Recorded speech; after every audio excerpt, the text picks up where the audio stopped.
देश भर में वामपंथी पार्टियों द्वारा सरकार के विरोध में प्रदर्शन किए जा रहे हैं। इसी कड़ी में हरियाणा के यमुनानगर में भी वामपंथी दलों द्वारा जिला सचिवालय के सामने जोरदार प्रदर्शन किया गया और सरकार विरोधी नारे लगाए गए। इस अवसर पर बोलते हुए सीपीआई के नेता जनरल सिंह सांगवान ने आरोप लगाया कि देश में आज आर्थिक मंदी है, बेरोजगारी बढ़ गई है, किसान परेशान है। ऐसे में केंद्र सरकार 3 नए अध्यादेश लाकर किसानों को खत्म करना चाहती है। उन्होंने आरोप लगाया कि नई शिक्षा नीति से भी निजीकरण को बढ़ावा मिलेगा और शिक्षा आम आदमी की पहुंच से दूर हो जाएगी।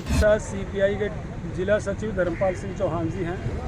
मेरा नाम जर्नैल सिंह सांगवान जो सीपीआई का जिला सचिव है। वामपंथी पार्टियों ने पूरे देश में विरोध सप्ताह मना रहे हैं क्योंकि जो केंद्र सरकार की जो नीतियाँ हैं, जिन नीतियों के कारण आज देश बेहाल है, आर्थिक मंदी है, बेरोजगारी बढ़ रही है, महंगाई बढ़ रही है, रोजगार छिन रहे हैं। ऐसे हालात में सरकार कोरोना महामारी का बहाना लेकर किसानों के लिए 3 नए अध्यादेश जो लेकर आई है, वो तीनों नए अध्यादेश किसानों को बर्बाद करेंगे।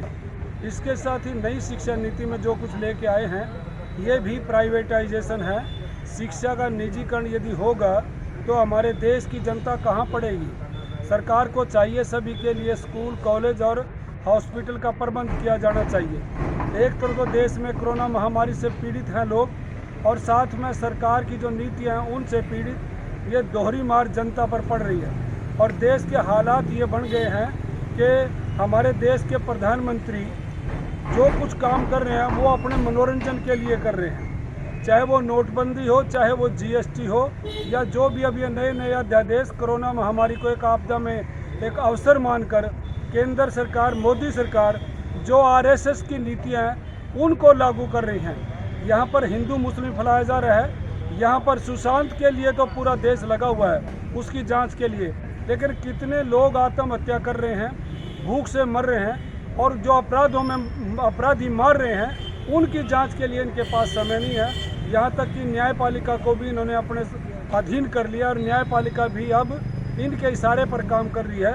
तो ऐसे में देश की जनता बेहाल है और उसी का विरोध प्रदर्शन आज हम पूरे जगाधरी और यमुनानगर में मोटरसाइकिल जत्था निकालकर जनता से अपील करेंगे कि जनता समझो, निजीकरण से देश बेचा जा रहा है और ये देश बेचने वाली सरकार है, देश बनाने वाली सरकार नहीं है। इसके खिलाफ खड़ा होना पड़ेगा। धन्यवाद। Yamunanagar bureau report yes TV. इसी प्रकार की अन्य खबरों को देखने के लिए देखते रहें यस टीवी।